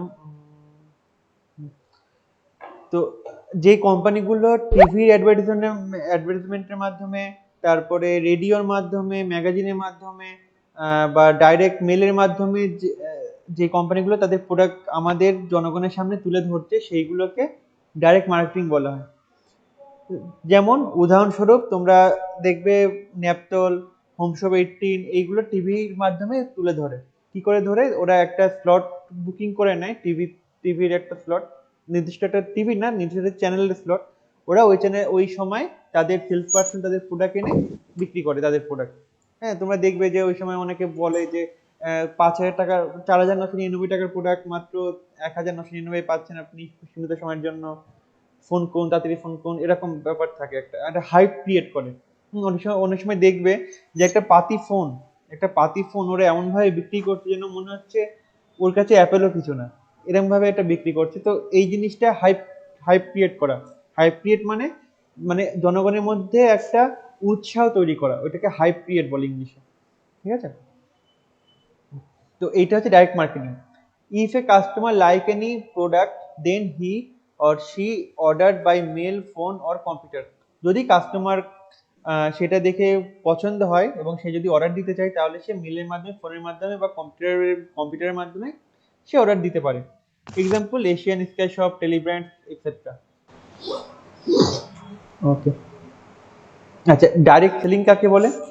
প্রথমটা ডাইরেক্ট মার্কেটিং। ডাইরেক্ট মার্কেটিং হচ্ছে তুমি তোমার প্রোডাক্টটাকে প্রেজেন্টেশন করছো যেটা অন্য সবাই দেখছে, ঠিক আছে, প্রচুর লোক দেখছে। আর ডাইরেক্ট সেলিং কোনটা? ডাইরেক্ট সেলিং হচ্ছে তুমি সরাসরি আমি তোমার কাছে যে সেল করছি। যেমন you must have often seen salesperson coming to your house to sell things like vegetable, shop, shampoo, vacuum cleaner, etc. তোমরা অনেক সময় দেখবে তোমাদের বাড়ির সামনে বিভিন্ন সেলস পার্সনরা আসে তাদের শাকসবজি বিক্রি করার জন্য, সাবান বিক্রি করার জন্য, শ্যাম্পু, ভ্যাকুম ক্লিনার, এইসব বিক্রি করার জন্য। যেমন তোমরা, আমি জানি না তোমাদের ওখানে হয় কিনা, আমাদের যেমন প্রত্যেকদিন সকালবেলা মাছ, সাইকেলে করে মাছ বিক্রি হয় বা ভ্যানে করে সবজি বিক্রি হয়। এখানেও হয় স্যার, আচ্ছা, এখানেও হয়। তো এই জিনিসগুলো কিন্তু ডাইরেক্ট মার্কেটিং, এইগুলোকে ডাইরেক্ট মার্কেটিং বলা হয়, ঠিক আছে? বেসিক্যালি এইগুলোই ডাইরেক্ট মার্কেটিং, যে কোম্পানি তার প্রোডাক্ট বিক্রির জন্য কোম্পানির লোককে সরাসরি তোমার বাড়ির দোরগোড়ায় পাঠাচ্ছে। এগুলো হচ্ছে direct marketing, sorry direct sale. যে আমরা সেলসম্যান বলি না, আমরা সেলসম্যান, অ্যাকচুয়ালি এরাই সেলসম্যান যারা এই কাজগুলো করে, যারা এই ধরনের সেলের সাথে অভ্যস্ত বা সেলের সাথে যুক্ত, তারা হচ্ছে পিওর সেলসম্যান, বুঝেছ? আর আমি যে রিটেলটা পড়াচ্ছি সেইগুলোকে অ্যাকচুয়ালি বলা হয় সেলস অ্যাসোসিয়েট। ওদেরকে সেলস পার্সন বলাটা ভুল, সেলস অ্যাসোসিয়েট বলা হয় ওদেরকে। সেলসম্যান হচ্ছে যারা ডাইরেক্ট সেলিং এর সাথে যুক্ত, তাদেরকে সেলসম্যান বলা হয়। আর আমি যেগুলো পড়াচ্ছি সেটা হচ্ছে কাউন্টার বেস রিটেল বা কাউন্টার বেস সেল, এদেরকে বলা হয় এদেরকে বলা হয় সেলস অ্যাসোসিয়েট, ঠিক আছে? এই হচ্ছে ভাগ। ওকে, তো ডাইরেক্ট সেলে কি হয়? আচ্ছা, ডাইরেক্ট সেলের সাথে কাউন্টার সেলের পার্থক্য কি বলতে পারবে কেউ? একটু সিক্স সেন্স খাটিয়ে একটু বলতে পারবে ডাইরেক্ট সেলের সাথে তোমার ডাইরেক্ট সেলের সাথে কাউন্টার সেলের কি পার্থক্য? মানে পিওর রিটেলের সাথে, ধরো প্যান্টালুন্সের একজন সেলস পার্সন বা একজন সেলস অ্যাসোসিয়েটের সাথে ভ্যাকুম ক্লিনার, ধরো অ্যাকোয়াগার্ডের সেলস পার্সনের কি পার্থক্য বেসিক্যালি? প্যান্টালুন্সের দোকানের লোকেরা, মানে সেলাররা মার্কেটে ঘুরে ঘুরে বিজনেস করে না, বা কারোর বাড়ি বাড়ি নক করে বিজনেস করে না। কিন্তু এই অ্যাকোয়াগার্ডের যারা সেলসম্যানরা আসে, তারা বাড়িতে নক করে এসে বিজনেসটা করে। হ্যাঁ, তাদেরকে অনেক কথা বলতে হয়, মানে অ্যাপ্রোচ করতে হয় নেওয়ানোর জন্য, কিন্তু ওটা করতে হয় না। এক্স্যাক্টলি। বেসিক্যালি তুমি ঠিকই কথা বলেছো, একদম ঠিক বলেছো। বেসিক্যালি যে দুটো, একটা সবচেয়ে বড় পার্থক্য হচ্ছে যখন তুমি প্যান্টালুন্সে বা রিলায়েন্স ট্রেন্ডে বা বাজার কলকাতায় ভিমার্টে যাচ্ছ, তখন তুমি অলরেডি ভেবে রেখেছো যে আমাকে একটা কুর্তি কিনতে হবে বা আমি আসলে জামা কিনবো, অলরেডি তুমি ভেবে রেখেছো। বাট যারা সেলস পার্সন না, তো কাউন্টারে আমার কাজ কি? আমার কাজ শুধু, তুমি যে ধরো তুমি 40% তুমি শিওর যে আমি একটা জামা কিনবো, আমার শুধু 60% আমাকে মানাতে হবে। মানে তুমি যেই জিনিসগুলো চাইছো, যেই টাইপের জামা বা যেই টাইপের শাড়ি চাইছো, সেই টাইপের শাড়ি বা জামা তোমার হাতের সামনে তুলে ধরতে হবে, এইটুকু আমার কাজ। তো আমার কাজ অনেকটা ইজি এই ক্ষেত্রে। আর সেলস পার্সনের কাজ কি? ওদের পুরোপুরি শুরু থেকে তোমাকে বোঝাতে হবে। তোমাদের মাথায় নিয়ে, ধরো তুমি খাচ্ছ বা তুমি কাগজ পড়ছো, হুট করে কেউ একজন এসে বললো, স্যার আমার একটু 2 মিনিট কথা বলতে পারবো? তুমি বলে হ্যাঁ বলো। স্যার আমাদের কাছে একটা ভালো পেন আছে বা একটা ভালো ভ্যাকুম ক্লিনার আছে, তো আপনি কি নেবেন? এখন ভ্যাকুম ক্লিনারের এখনকার দিনে অনেক ভালো, মানে এখনকার দিনে বাড়ি পরিষ্কারের জন্য খুব ভালো উপায় এবং খুব কম পরিশ্রমে বাড়ি পরিষ্কার হয়ে যাবে এবং অনেক ভালো, আপনি অনেক ভেতর থেকে অনেক জীবাণু ময়লা আপনি পরিষ্কার করতে পারবেন। তুমি কিন্তু একবার ভাবছিলে না ভ্যাকুয়াম ক্লিনার সময়, তুমি কি ভাবছিলে? তুমি হয়তো নিউজ পেপারে পড়ছিলে, তাই না? তো তুমি ভ্যাকুয়াম ক্লিনার নিয়ে কোনো কিছু ভাবছিলেই না, তো তোমাকে প্রথম থেকে শুরু করে শেষ অবধি তোমাকে বোঝাতে হবে আমাকে। আর ওখানে কি হচ্ছিল, ওখানে তুমি অলরেডি জেনে রেখেছো আমি একটা জামা কিনবো, জাস্ট আমি তোমাকে জামার তোমার ডিজাইন, তুমি যা ডিজাইন চাচ্ছ সেই ডিজাইনটা শুনে তোমার যে সাইজ হবে সেই সাইজটা মেপে আমি তোমাকে জামাটা তোমাকে দিচ্ছি, তুমি ট্রায়াল করে নিয়ে চলে আসছো। আর এখানে পুরোপুরি প্রথম থেকে ভ্যাকুয়াম ক্লিনার উপরে তোমার যে ভালোবাসা তৈরি করতে হয়, সেই তৈরিটা তাকে করতে হয়। আর এখানে আমার জামার প্রতি তোমার ভালোবাসা তৈরি করতে হচ্ছে না, তুমি অলরেডি জামার কথা ভেবে এসেছো। এই দুটো বেসিক পার্থক্য। তো যারা সেলসম্যান হয় না, তারা অনেক বেশি ভালো কথা বলতে হয়, মানে কাউন্টার সেলের থেকে সেলস পার্সনের কথা বলার ক্যাপাসিটি অনেক বেশি থাকতে হয় এবং কনভিন্স করার ক্ষমতা ওদের অনেক বেশি থাকে। এবং সত্যি কথা বলতে যারা সেলসম্যানে থাকে ওদের কাজ অনেক টাফ হয়, কিন্তু ওরা স্যালারিও অনেক বেশি পায়। স্যালারি ওরা বেশি পায় ইন দ্য সেন্স ওদের হয়তো অনেকটা চ্যালেঞ্জিং। ওদের স্যালারি বেশি পায় বলতে আমি বলতে চাইছি ওরা ইনসেন্টিভ প্রচুর বেশি পায়। স্যালারি কম বেশি একই থাকবে, তুমি প্যান্টালুন্সে যে কাজ করে আর অ্যাকোয়াগার্ডে যে কাজ করে কম বেশি একই স্যালারি, বাট অনেক আমার অনেক ফ্রেন্ড আছে ওরা ওদের স্যালারি খুব বেশি না, বাট ওরা প্রতি মাসে যে পরিমাণে ইনসেন্টিভ তোলে তাতে ওদের স্যালারিতে হাত দিতে হয় না, মানে ওদের পুরো সংসার ওদের ইনসেন্টিভেই চলে যায়। ঠিক আছে, তাহলে বোঝো যে কত স্যালারি কত ইনসেন্টিভ ওরা পায়, যে ওদের একটা 4-5 জনের স্যালারি একটা সংসার চলে যাচ্ছে। ঠিক আছে, এই হচ্ছে বেসিক পার্থক্য, যেটা কাউন্টার সেলে হয় না। কাউন্টার সেলে চাপ কম, অনেক অনেক আরামে তুমি কাজ করতে পারবে, অনেক কম চাপে কাজ করতে পারবে, কিন্তু ওদের চাপ বেশি থাকে, প্রচুর বেশি থাকে। ওদের অনেকে হয়তো রাতে ঘুমও হয় না ঠিক মতো, যে আমি কালকে টার্গেট কি অ্যাচিভ করবো। বাট তুমি যদি লং টার্মে দেখো না, ওরা বেশি এগিয়ে, মানে ওরা বেশি মানে কোম্পানি যদি তোমাকে এবং সেলসম্যান মানে সেলস অ্যাসোসিয়েট এবং সেলসম্যানকে যদি উপর পদে তুলতে চায়, দেখবে সেলসম্যানকে আগে তুলবে, কারণ সেলসম্যানের কাজ অনেক বেশি চ্যালেঞ্জিং, অনেক বেশি কষ্টের, এবং ও যদি অ্যাচিভ করে নিতে পারে সেই কাজের সেই টার্গেটটা, ওর সম্মানটা অনেক বেশি তোমার থেকে, কারণ তোমার কাছে কাস্টমার আসছে, তোমাকে জাস্ট কাস্টমারকে ভোলাতে হচ্ছে, আর ওকে কাস্টমার বাড়ি যে কাস্টমারকে পুরোপুরি তৈরি করতে হচ্ছে, তারপরে প্রোডাক্ট বিক্রি হচ্ছে, তাই না? তো সেলসম্যান বেশি আপগ্রেড হয়, মানে যদি আপগ্রেড করতে বলো তো সেলসম্যান বেশি আপগ্রেড হয় সেলস অ্যাসোসিয়েট থেকে, কিন্তু সেলস অ্যাসোসিয়েটের তোমার পরিশ্রম কম হয়। ওকে, তো direct selling includes direct contact with the customer. এইখানে কি হচ্ছে, সরাসরি কাস্টমারের সাথে কোম্পানির সেলস পার্সনের ডাইরেক্ট কথা হচ্ছে। ডাইরেক্ট মার্কেটিং এ কি হচ্ছে, ডাইরেক্ট মার্কেটিং এ তোমার কোম্পানির লোক এসে টিভির মাধ্যমে বা ম্যাগাজিনে বা ইমেলে তাদের প্রোডাক্টের কথা তোমাকে জানাচ্ছিল, তুমি ইন্টারেস্ট হও বা না হও, তোমার যদি অন্য কোনো প্রশ্ন থাকে সে কিন্তু তোমার প্রশ্নের অ্যান্সার দিচ্ছে না, সে জাস্ট প্রেজেন্টেশন করছে। আর ডাইরেক্ট সেলসে কি হচ্ছে, তোমার কথা সে শুনছে, সরাসরি তোমাকে সে প্রোডাক্টটা বিক্রি করছে, এবং তোমার যে চাহিদা, তোমার যে প্রশ্ন, সেই প্রশ্নের অ্যান্সার গুলো সে দিচ্ছে। ঠিক আছে, এই হচ্ছে ডাইরেক্ট সেল আর ডাইরেক্ট মার্কেটিং এর মেন পার্থক্য। আর একটা হচ্ছে ভেন্ডিং মেশিন।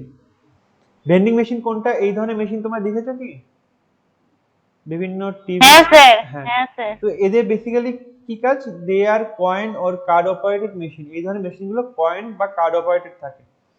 যেমন ছোটকালে আমরা খেলতাম না, আমি জানি না তুমি খেলেছো কিনা, ওই কয়েন দিয়ে ভিডিও গেম খেলতাম আমরা। তো ঠিক এরকম টাইপের, এখানে কয়েন ঢোকালে তোমার ধরো এখানে পেপসি বা থামস আপ পড়বে নিচে, মানে জাস্ট তুমি কয়েন ঢোকাবে, এখানে কয়েন বা টাকা ঢোকাবে, ধরো 20 টাকা আছে একটা পেপসির দাম, তো 20 টাকা তুমি ঢোকালে অটোমেটিকলি এখান থেকে একটা পেপসি বা একটা থামস আপ নিচে পড়বে, নিচের এখানে একটা বক্স টাইপের থাকে, বক্সে হাত ঢোকাবে তুমি এটা পেয়ে যাবে। দেখবি অনেক হলিউডের বইতে এরকম থাকে, বা ইভেন আমাদেরই হয়তো আছে। শিয়ালদা স্টেশনেও একটা শিয়ালদা জায়গায় স্টেশনে দেখেছিলাম। আছে? শিয়ালদা স্টেশনে নেই বোধহয়। দেখেছিলাম। কোথায়, না শিয়ালদা স্টেশনে নেই। তাহলে না শিয়ালদা নয়, হাওড়া স্টেশন। হাওড়াতে হতে পারে, শিয়ালদাতে নেই, কারণ শিয়ালদা আমি কলেজ লাইফ থেকে শিয়ালদা যাতায়াত করছি 5-6 বছর ধরে, আমি কোনোদিন দেখিনি। হতে পারে এখন হয়তো হতে পারে। যাও, তুমি এয়ারপোর্টে দিকে এরকম পাবে, অনেক সময় দেখবে হলিউড বইতে এরকম টাইপের থাকে, বা ইভেন আমরা নর্মাল যে ওই তুমি কয়েন এয়ারপোর্টে স্যার অনেক থাকে। ওই এয়ারপোর্টে অনেক কাপে চা আসছে, বা কফি আসছে, ওগুলো ভেন্ডিং মেশিন, ঠিক আছে। You need to insert the coin or punch card in order to get merchandise from the machine. Machine থেকে প্রোডাক্ট পেতে হলে তোমাকে কয়েন বা কার্ড তোমাকে পাঞ্চ করতে হবে বা ঢোকাতে হবে, যেমন example Pepsi, Coca Cola, Thums Up. আচ্ছা, এদিকে আমি একটু বলি পেপসি এবং কোকা-কোলার, তোমরা যদি এটা এটা তোমরা করো, ঠিক আছে। পেপসি, কোকা-কোলা না বিশাল বড় একটা কোম্পানি, বিশাল বিশাল বড় কোম্পানি পুরো পৃথিবীতে। এবং পেপসি এবং কোকা-কোলার ওদের যা অর্থ রয়েছে, পৃথিবী অনেক দেশের সেই অর্থ নেই, বা ওরা যদি চায়, ধরো ওরা এতটাই ক্ষমতাবান দুটো কোম্পানি, ওরা চাইলে ধরো ওরা মনে করলো যে আমরা কোনো দেশের রাজনীতির তত্ত্বাবধান করব, মানে রাজনীতি পাল্টে দেবো, ওরা পাল্টাতে পারে, ওদের এত সামর্থ্য বা এত ওদের কাছে টাকা আছে, অর্থ আছে, ঠিক আছে। দেখ ওরা এইসব করে না, বা করলেও আমরা জানতে পারি না সেটা। তো কি হয়েছিল, পেপসি, কোকা-কোলা অনেক পুরনো কোম্পানি, ওরা দুটোই কিন্তু আমেরিকান কোম্পানি, অনেক পুরনো কোম্পানি। এই ভেন্ডিং মেশিন নিয়ে আমি বলছি, আমার অ্যাকচুয়ালি এমবিএ সময় মার্কেটিং টিচার আমাদের বলেছিলেন এটা। 1900 সালের প্রথম দিকে, হ্যাঁ 1900 সালের শুরুর দিকে, মানে তখন প্রথম বিশ্বযুদ্ধের কাছাকাছি সময়, তখন বাদিনী প্রথম বিশ্বযুদ্ধ, সেই সময় তোমার পেপসি এবং কোকা-কোলা, বা প্রথম বিশ্বযুদ্ধ, হ্যাঁ আশেপাশে, পেপসি, কোকা-কোলা দুটোই না একে অন্যকে টক্কর দিচ্ছে, মানে কোনো এক সময় পেপসি ভালো করছে, কোন এক সময় কোকা-কোলা ভালো করবে, তারা দুটোই, তাদের দুজনের সামনে তারা দুজনই দুজনের প্রতিদ্বন্দ্বী, তাদের আশেপাশে যে ছোট ছোট ব্র্যান্ডগুলো না, ওরা ওদের ধারে কাছে নেই মার্কেটে, মানে মার্কেট শেয়ারের হিসাবে। তো তখন কি করলো, কোকা-কোলা একসময় ডায়েট কোক বার করলো, এবং ডায়েট কোকটা সেই সময় আমেরিকাতে প্রচুর জনপ্রিয় হয়ে গেল। 1910-12 সালের দিকে আমি কথা বলছি, ডায়েট কোকটা বীভৎস জনপ্রিয় হলো। পেপসি কি করলো, এত জনপ্রিয় হলো না, পরপর 2 বছর কোকা-কোলা পেপসিকে বিট করছে, মানে নেট প্রফিটের দিক দিয়ে বিট করছে।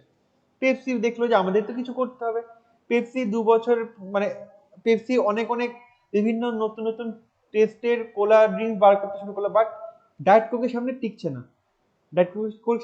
না, তাছাড়া কোকা-কোলা তখন অনেক ভালো মার্কেটিং, অবভিয়াসলি যখন একটা কোম্পানি প্রোডাক্ট বেশি বিক্রি হয় না, সেই কোম্পানির মনোবলটা আরো বাড়ে, সে আরো আরো ভালো ভালো প্রোডাক্ট নিয়ে আসে। আর যে স্যার কোম্পানি, আপনার অডিও ভিডিও স্মুথ আসছে না? আমার অডিও ভিডিওতে সমস্যা হচ্ছে, আমার অডিও ভিডিওতে কি একদম সমস্যা, স্মুথ নয় স্যার, প্রচন্ড আটকে আটকে যাচ্ছে, খুব মানে অনেকটা ডিলে হচ্ছে। তাই কি সবার কাছে সজল? হ্যাঁ স্যার। ওকে, হ্যাঁ স্যার। 1 মিনিট, মোবাইল নেট থেকে চালাতে গেলে তো ঠিক হওয়ার কথা। আচ্ছা আর ঠিক আছে, তাছাড়া স্যার হ্যাঁ ধরে নেটওয়ার্কের খুব প্রবলেম হচ্ছে। আচ্ছা আমি বুঝতে পারছি, আর কি জানি বুঝতে পারছি আচ্ছা কেন হচ্ছে, তো ঠিকই চলছিল এতদিন ধরে। যাই হোক, যদি অসুবিধা হয় তাহলে একটু ইউটিউব থেকে দেখে নিও, মানে আমার আর কিছু করার নেই আজকে। হ্যাঁ মানে আমি আমার সাধ্য মতো আমি করছি, আমি পুরো মোবাইল ডাটাতেই করাচ্ছি, তো কোনো সময় অন্য ম্যাক্সিমাম সময় মোবাইল ডাটাতেই করাই, তো এরকম কথা কেউ তোমরা বলোনি কোনো সময়। তো একটু, আর তো বেশিক্ষণ নেই, জাস্ট এই কথাটা বলে শেষ করবো। তো পেপসি কি করলো, পেপসি তখন পেপসি একটা কোকা-কোলা এইভাবে বিট করছে পেপসিকে, পরপর 2-3 বছর ধরে বিট করছে। পেপসি ভেন্ডিং মেশিন নিয়ে আসলো ওই সময়। ওরা কি করলো, ভেন্ডিং মেশিনটা প্রত্যেক 1 কিলোমিটার অন্তর অন্তর রেখে দিল পুরো আমেরিকাতে, আমেরিকা বলতে ওয়াশিংটন বা বড় বড় শহরে, আমেরিকা বড় বড় শহরে। অ্যাকচুয়ালি কি বলতো, আমেরিকার সাথে আমাদের পার্থক্য হচ্ছে ওদের হাতে সময় খুব কম। আমেরিকাতে ফাস্টফুড সবচেয়ে বেশি চলে, তাই তো? ওরা প্রচুর ফাস্টফুড খায়, কেন খায় কি বলতে পারবে, ফাস্টফুডটা কেন চলে? কারণ কারণ স্যার ওদের লাইফস্টাইলটা প্রচন্ড, ওদের বিজির মধ্যে কাটে। একদম একদম, ওরা লাইফস্টাইলটা খুব প্রচন্ড বিজি থাকে ওরা, ওই জন্য ওদের হাতে টাইম কম থাকে। এবার কি হলো, যখন পেপসি ভেন্ডিং মেশিন নিয়েছে, ভেন্ডিং মেশিন, কাজের মধ্যে থেকে হোক বা 24/7, একদম একদম একদম, তো ভেন্ডিং মেশিন, 24 আওয়ার শপ থেকে হোক, ওটা কিনে ওরা খেয়ে নেয়। একদম, ভেন্ডিং মেশিনটা না প্রত্যেক 1 কিলোমিটার অন্তর অন্তর রেখে দিল পুরো শহরের মধ্যে, এবং ওরা প্রচার করলো এখন আপনাদের প্রিয় পেপসি কোল্ড ড্রিঙ্কস পেতে গেলে আপনাদের দোকানে যেতে হবে না। এই এই যে মার্কেটিংটা ওরা আনলো, যে ভেন্ডিং মেশিন আনলো, এইটা বিভৎস হিট হয়। কারণ কি বলতো, সেম প্রবলেম। আমি আমি যদি কোল্ড ড্রিঙ্কস খেতে চাই, কোল্ড ড্রিঙ্কস কিনতে চাই, তাহলে আমাকে দোকানে যেতে হবে, দোকানে যে আমাকে লাইনে দাঁড়াতে হবে, তাই না? বাট এখন কি হচ্ছে, এখন হচ্ছে আমি যাতায়াতের পথে, আমি ধরো বাসে যাব, আমি বাস স্টপেজে যাচ্ছি, আমি যাতায়াতের পথেই আমি কোল্ড ড্রিঙ্কস পেয়ে যাচ্ছি, তাই না? ওখানেই পেয়ে যাচ্ছি, তো আমার হাতের মুঠোতেই চলে আসছে জিনিসটা। তো এইটা বিভৎস জনপ্রিয় হয়। এবং তারপরে 2-3 বছর একভাবে পেপসি আপে ছিল, মানে কোকাকোলা বুঝতে পারছিল না যে আমি এটাকে কিভাবে সামলাবো। মানে এতটাই জনপ্রিয় হয়েছিল ভেন্ডিং মেশিন, কোকাকোলা বুঝতে পারছিল না যে আমি কি করে সামলাবো এই ওদের জনপ্রিয়টাকে, পেপসি জনপ্রিয়টাকে আমি কি করে সামলাবো। কোকাকোলা ভেবেছিল যে প্রথমে ভেন্ডিং মেশিন আনবো না। হ্যাঁ মেশিন হয়তো। ব্যবহার হ্যাঁ নিয়ার বলো। বলছি ওই দুটো কোম্পানি থেকেই ভেন্ডিং মেশিন ব্যবহার করে? উম, হ্যাঁ এখন নাকি করে। অন্য company? Actually vending machine Japan তৈরি করেছিল ফার্স্ট, বাট কোকাকোলা বা পেপসি এরা প্রথম ভেন্ডিং মেশিনটাকে জনপ্রিয় করে, পেপসি জিনিসটাকে জনপ্রিয় করে। তো যাই হোক, এটা আমাদের স্যার বলেছিলেন, ওটা আমি তোমাদের সাথে শেয়ার করলাম। তো এইভাবে ভেন্ডিং মেশিনটা সারা পৃথিবীতে, আস্তে আস্তে সারা পৃথিবীতে জনপ্রিয় হয়। ঠিক আছে, ওকে। তো মোটামুটি আমাদের এটা থেকে স্যার কিরকম এমসিকিউ আসতে? থেকে এমসিকিউ আসবে না, বলতে পারি যে ভেন্ডিং মেশিন কিভাবে ইউজ হয়, কয়েন, মানে ধরো এরকম আসতে পারে, vending machine are operated are card or coin operated machine, vending machine are card or coin operated machine, true or false. তো তোমাকে ট্রু বা ফলসে ক্লিক করতে হবে। ঠিক আছে, এরকম টাইপের আসতে পারে। আর স্যার আগের ট্যাবটাতে আপনি যেটা বোঝাচ্ছিলেন সেটা থেকে? ডাইরেক্ট মার্কেটিং থেকে সেরকম কিছু আসবে না। ডাইরেক্ট সেলিং, ডাইরেক্ট মার্কেটিং আসতে পারে যে এশিয়ান স্কাই শপ কি টাইপের রিটেল, ঠিক আছে, বা কি টাইপের মার্কেটিং হচ্ছে, এইগুলো আসতে পারে। দেখো তোমার যদি বেসিক জিনিসটা তুমি বুঝতে পারো যে ডাইরেক্ট সেলিংটা কি বা ডাইরেক্ট মার্কেটিং জিনিসটা কি, তাহলে তুমি যে কোনো কোশ্চেনে অ্যান্সার দিতে পারবে। তোমাকে ভাবতে হবে না যে কোশ্চেন কি আসতে পারে। ঠিক আছে, এমন তো না যে তোমাকে বলবে যে ডাইরেক্ট সেলিং কাকে বলে, ডাইরেক্ট মার্কেটিং কাকে বলে, এরকম কোশ্চেন আসবে না, ওটা চিন্তা নেই। জাস্ট তোমাদেরকে বলতে পারে ডাইরেক্ট সেলিং মানে এইটা কি ডাইরেক্ট সেলিং এর মধ্যে পড়ে, ধরো এশিয়া স্ক্যান শপ বা হোম শপ 18 এটা কি ডাইরেক্ট সেলিং এর মধ্যে পড়ে, এটা ডাইরেক্ট মার্কেটিং এর মধ্যে পড়ে, তোমাদের লিখতে হবে, টিক দিতে হবে, এই আর কি। আচ্ছা, এটা হচ্ছে ওয়ার্ল্ড ওয়াইড ওয়েব, www। হ্যাঁ, ওয়ার্ল্ড ওয়াইড ওয়েব হচ্ছে এটা। তো এর মধ্যে আমার কিছু বোঝানোর নেই। Customer can buy product online using the ইন্টারনেটের মাধ্যমে ওরা বিক্রি করে, ফ্লিপকার্ট, স্ন্যাপডিল, অ্যামাজন, মান্ত্রা, যা যা হতে পারে। আচ্ছা, একটা জিনিস বলো তো, একটা কোশ্চেন করি। অনেক সময় তোমরা দেখবে amazon.in থাকে, তাই না? flipkart.com থাকে, বা facebook.com থাকে, sir com means commercial, dot in means Indian. সব বলে দিল। আর org mean organisational, dot co dot in means commercial India. হ্যাঁ, এইগুলো আমরা কেন ইউজ করছি, বা কোম্পানিগুলো কেন .com, .in আর .org ইউজ করছে? .com কেন, কখন ইউজ করে কোম্পানি?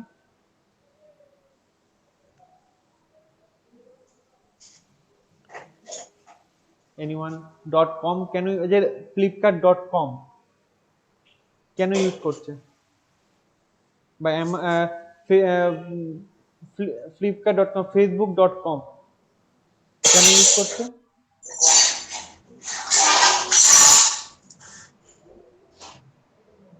বলো কেউ একজন। .com কেন ইউজ করছে, মানে কমার্শিয়াল কথাটা কেন ইউজ করছে? হ্যালো, হ্যাঁ সরি। স্যার অ্যাকচুয়ালি ব্যাপারটা হচ্ছে যে এটা ইন্ডিকেট করে কোনো অরিজিনাল ইন্টেন্ডেড পারপাসকে আর কি। হ্যাঁ, যেমন হচ্ছে আমরা যে .org ইউজ করি, তো কোনো অর্গানাইজেশন, যেমন হচ্ছে কোনো এনজিও বা কোনো স্কুল, হ্যাঁ, এরা হচ্ছে সবসময় চেষ্টা করে যে .org টাকে ওটা প্রেফার করে, .org নাওটাকে, একদম কারণ একটা অর্গানাইজেশন। যেমন হচ্ছে নন প্রফিট যদি কোনো অর্গানাইজেশন, এক্স্যাক্টলি ওইটাই নন প্রফিট অর্গানাইজেশন। দেখবে গভর্নমেন্ট বা কোনো এনজিও এরা সাধারণত ওআরজি লেখে, কারণ এরা নন প্রফিট অর্গানাইজেশন হয়। এরা জনগণের জন্য ওরা ওয়েবসাইটটা খুলেছে, ওরা কোনো কিছু বিক্রি করার জন্য ওয়েবসাইটটা খুলেছে। আর ডট কমটা কেন ইউজ হয়? ওটা কোনো সংস্থার থেকে পরিচালনা করে? না না, ডট কম কমার্শিয়াল পারপাসের জন্য। হ্যাঁ, জিনিসটা একটু ভালো করে বুঝিয়ে বলো। মানে কমার্শিয়াল পারপাস বলতে অনেক কিছু জানি না জিনিসটা, তাই না? কমার্শিয়াল মানেটা কি? তো কমার্শিয়াল মানেটা কি একটু বলো। কমার্শিয়াল বলতে তুমি কি বোঝাচ্ছ এখানে, দিগন্ত? দিগন্ত? না স্যার, ডেসক্রাইব করতে পারছি না। আচ্ছা ঠিক আছে। কমার্শিয়াল হচ্ছে অ্যাকচুয়ালি আমি যদি কোনো কিছু বিক্রির জন্য আমি একটা ওয়েবসাইট খুলি, বা আমার ওয়েবসাইটের মাধ্যমে যদি কোনো বিক্রি করার বা সাপোজ অর্থ আয় করার যদি কোনো ব্যাপার থাকে, সেটাকে ডট কম বলা হচ্ছে। দেখো ফ্লিপকার্ট ডট কম, ফ্লিপকার্ট কিন্তু বিক্রি করছে, তাই না? ফ্লিপকার্ট কোনো প্রোডাক্ট বিক্রি করছে, তাই জন্য ওরা ডট কম হচ্ছে। ফেসবুক ডট কম, ফেসবুকও ওখান থেকে টাকা আয় করছে। তো যেই ওয়েবসাইট থেকে যে টাকা আয় করা যায়, সেটা কোনো কিছু বিক্রির মাধ্যমে বা অন্য কোনো মাধ্যমে টাকা আয় করা যায়, সেগুলো ডট কম লেখা হয়, সেগুলো কমার্শিয়াল পারপাস। আর একটা স্যার, হ্যাঁ বলো ঈশা। বলছি যে ইউটিউব থেকেও তো অনেকে টাকা হ্যাঁ, রোজগার করে, তাহলে এটা ইউটিউব ডট কম হয় না তো? YouTube dot com, YouTube dot com, okay. YouTube dot com. আচ্ছা, আর হচ্ছে ইন, ইন হচ্ছে তোমার বেসিক্যালি যেসব কোম্পানিগুলো বা যেসব ওয়েবসাইটগুলো বিদেশি ওয়েবসাইট বা বিদেশি কোম্পানি যারা ভারতে এসে ওয়েবসাইট তৈরি করছে বা ব্যবসা করতে যাচ্ছে, তারা বেসিক্যালি ইন ইউজ করে। যেমন Google dot in, Amazon dot in, Amazon dot com কিন্তু হয় না, কারণ ওটা অন্য দেশের কোম্পানি। শুধু এটা ইন্ডিয়াতে বলে ইন হচ্ছে, ইন ইন মিনস ইন্ডিয়া। যেমন যদি বাংলাদেশে হয়, ধরো অ্যামাজন বাংলাদেশে বিজনেস করছে, তখন বিএএন হবে। ধরো পাকিস্তানি ওরা বিজনেস করছে অ্যামাজন, বা গুগল পাকিস্তানে রয়েছে, গুগল ডট পিকে, ঠিক আছে? এইভাবে থাকবে। তো এইভাবে জিনিসটা হয়, ঠিক আছে? স্যার, যে লেটারের প্রথম দুটো তিনটে অক্ষর মিলে ওইটাকে করে না? হ্যাঁ হ্যাঁ হ্যাঁ হ্যাঁ, প্রথম দুটো অক্ষর মিলে এইভাবে করে। তো ঠিক আছে, এইটা জানিয়ে রাখলাম, আর কিছু না। ঠিক আছে, আজকে এই পর্যন্ত। আচ্ছা, সবাই ক্যামেরা অন করো, সবাই ক্যামেরা অন করো।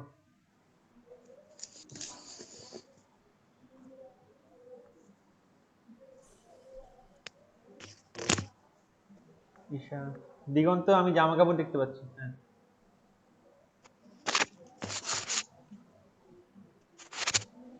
সজল,